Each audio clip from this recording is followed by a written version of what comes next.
손을 잡을 수 없을 것 같아. Assalamualaikum warahmatullahi wabarakatuh. Nama saya Haryati, NIM 210602, Prodi PGSD kelas C.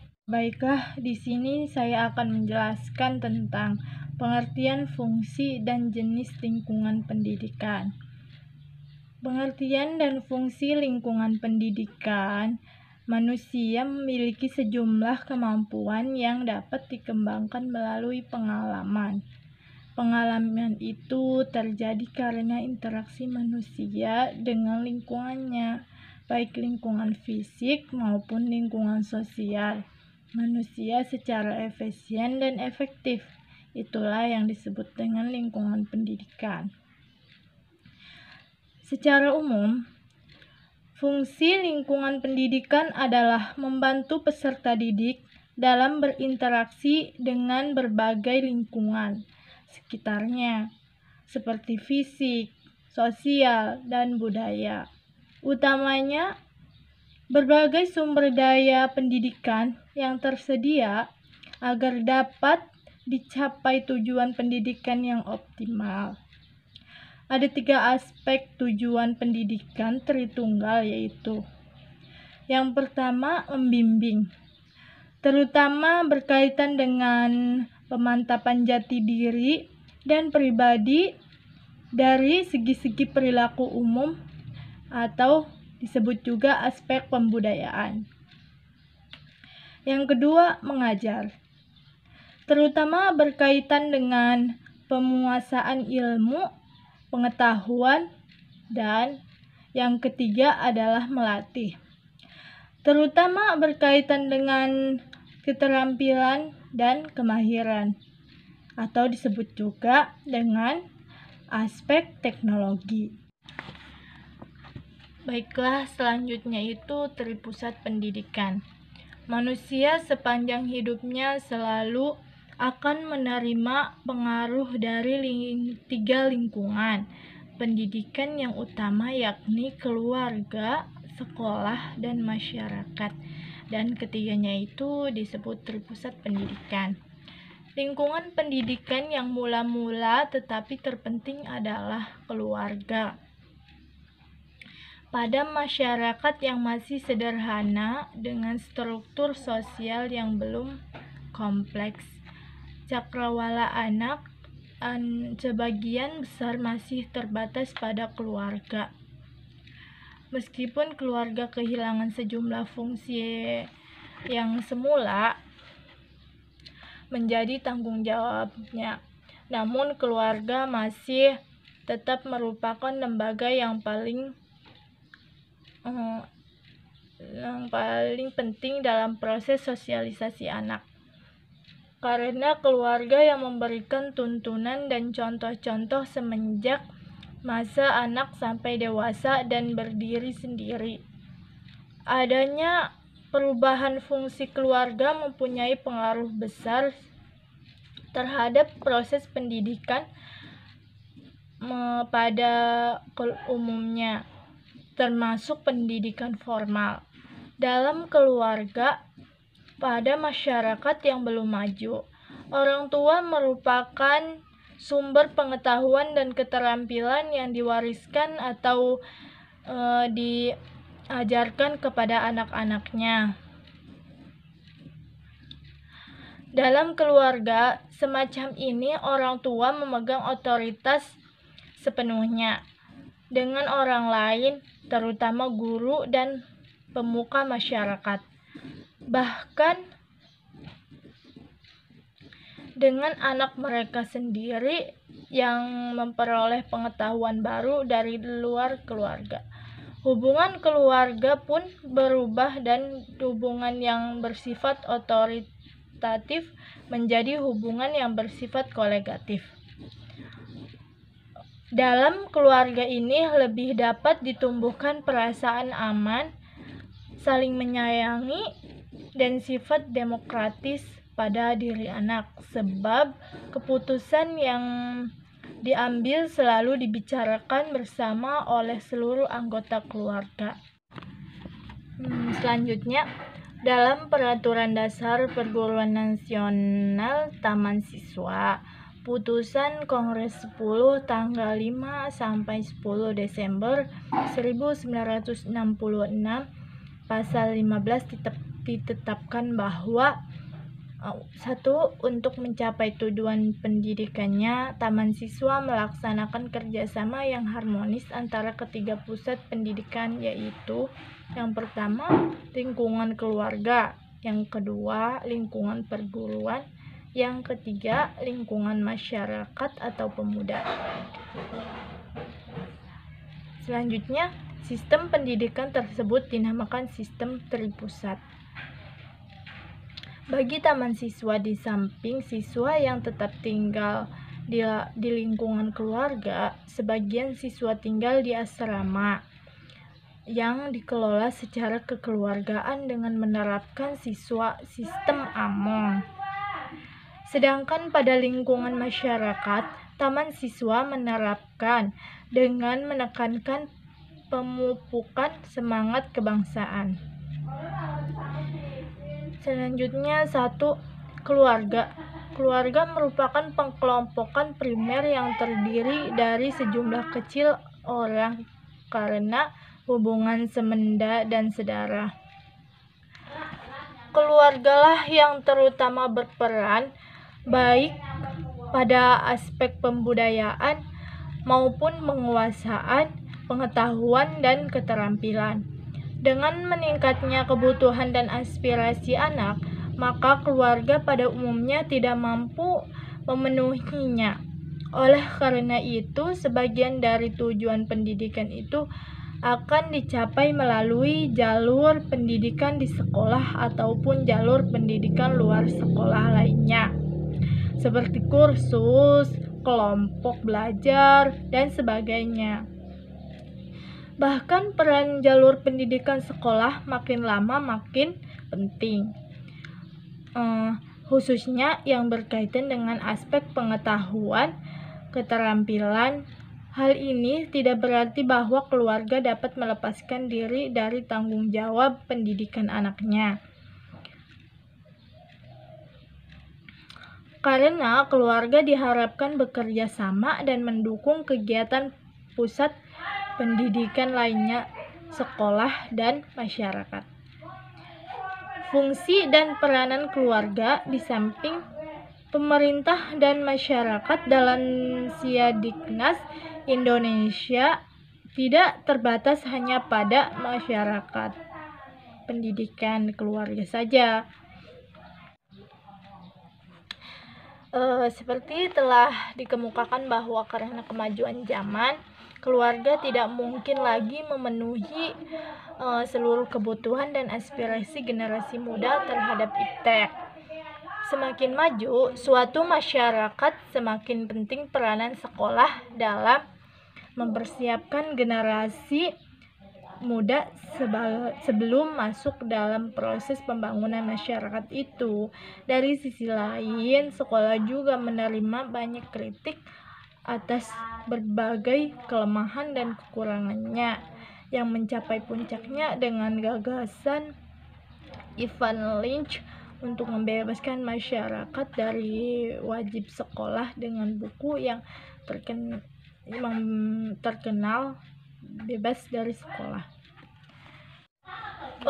Yang kedua, sekolah. Di antara tiga pusat pendidikan, sekolah merupakan sarana yang secara sengaja dirancang untuk melaksanakan pendidikan.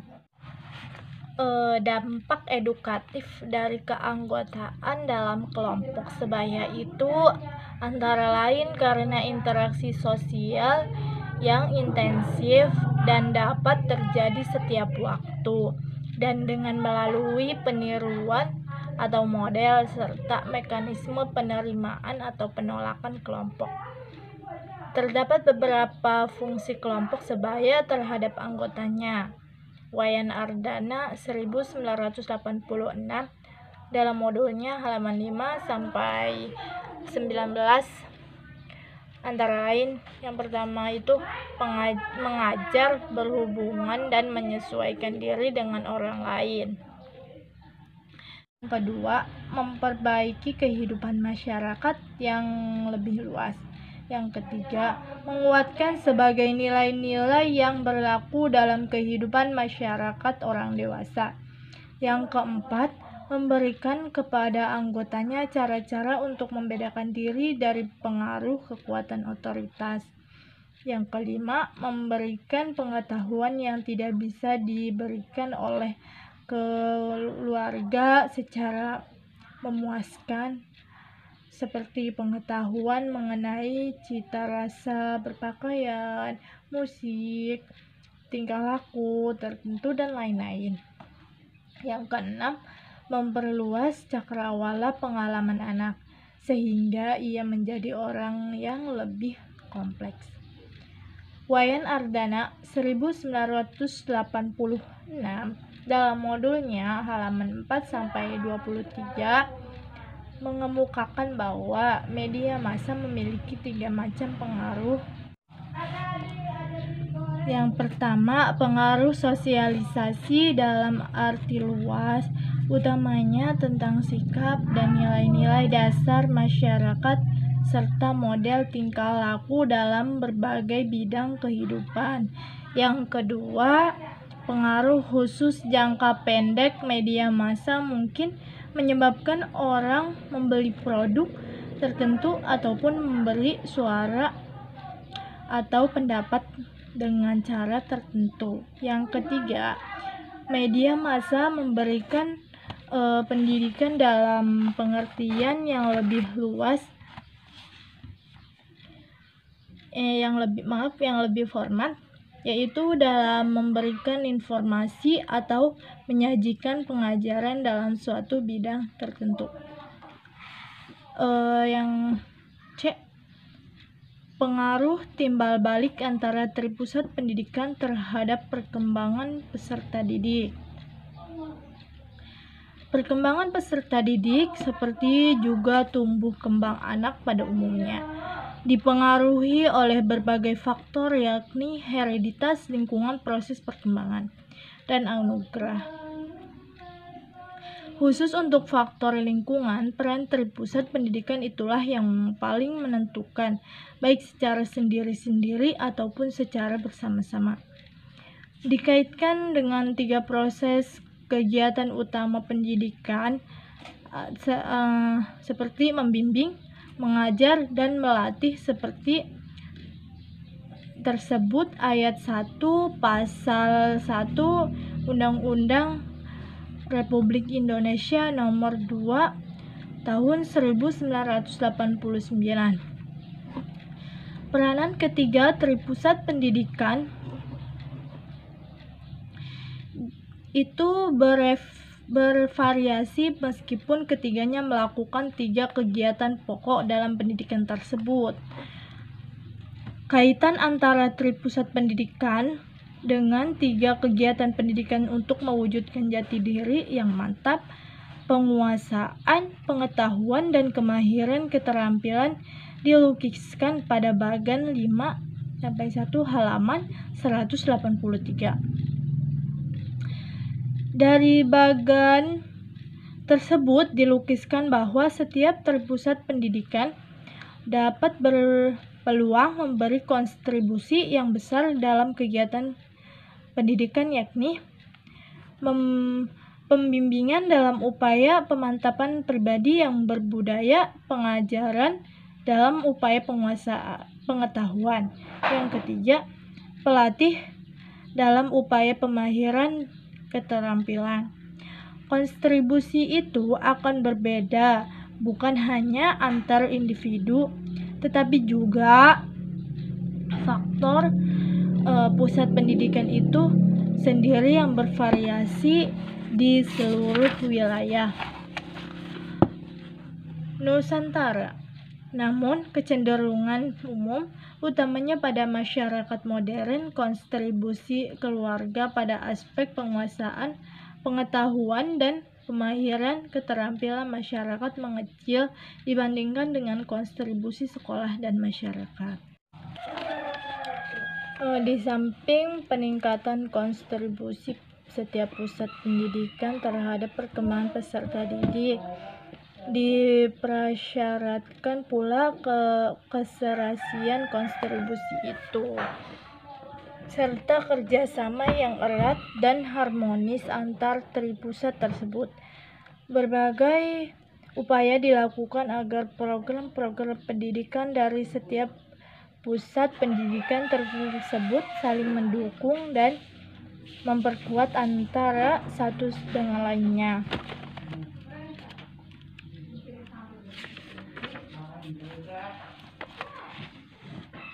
Dari segi lain, perlu pula dikemukakan bahwa muatan lokal kurikulum SD memerlukan kajian secara cermat agar aspek kebinekaan itu tetap dalam latar pemantapan atau memperkaya ketunggalikan. Muatan lokal di dalam kurikulum tidak boleh menghambat mobilitas peserta didik, baik secara horizontal maupun vertikal. Dengan kata lain, muatan lokal di dalam kurikulum SD harus diupayakan sedemikian rupa sehingga menghasilkan bukannya manusia lokal, akan tetapi manusia nasional di suatu lokal tertentu, yakni manusia Indonesia yang akrab dan mampu menyesuaikan diri dengan lingkungannya, sebagai pribadi dengan jati diri Indonesia yang terintegrasi dengan masyarakat sekitarnya, serta mampu mengembangkan minat dan kemampuannya yang khas untuk disumbangkan kepada masyarakat. Dalam petunjuk penerapan muatan lokal kurikulum SD, dikemukakan beberapa tujuan yang lebih rinci dari muatan lokal tersebut yang dikategorikan dalam dua kelompok sebagai berikut. Yang pertama, tujuan-tujuan yang segera dapat dicapai. Tujuan-tujuan yang segera dapat dicapai ini di dalamnya ada beberapa aspek lagi. Yang pertama, bahan pengajaran lebih mudah diserap oleh murid. Yang kedua, sumber belajar di daerah dapat lebih dimanfaatkan untuk kepentingan pendidikan. Yang ketiga, murid dapat menerapkan pengetahuan untuk memecahkan masalah yang ditemukan di sekitarnya. Yang terakhir, murid lebih mengenal kondisi alam, lingkungan sosial, dan lingkungan budaya yang terdapat di daerahnya. Tujuan yang kedua adalah tujuan-tujuan yang memerlukan waktu yang relatif lama untuk mencapainya, yakni ada yang pertama, murid dapat meningkatkan pengetahuan mengenai daerahnya. Yang kedua, murid diharapkan dapat menolong orang tuanya dan menolong dirinya sendiri dalam rangka memenuhi kebutuhan hidupnya. Yang ketiga, murid menjadi akrab dengan lingkungannya dan terhindar dari keterasingan terhadap lingkungannya sendiri. Muatan lokal kurikulum SD tersebut seyogianya makin diperluas atau ditingkatkan agar dapat terlaksana dengan semestinya. Berdasarkan tujuan muatan lokal, perluasan dan peningkatan muatan lokal dilakukan dengan memperhatikan yang pertama, GBPP yang berlaku, yang kedua, sumber daya yang tersedia, yang ketiga, kekhasan lingkungan seperti alam, sosial, dan budaya, dan kebutuhan daerah. 4. Mobilitas murid. 5. Perkembangan dan kemampuan murid. Dengan demikian, pendidikan akan mampu melaksanakan secara serentak fungsi pelestarian kebudayaan dan fungsi pengembangan dari kebudayaan yang di lembahnya itu.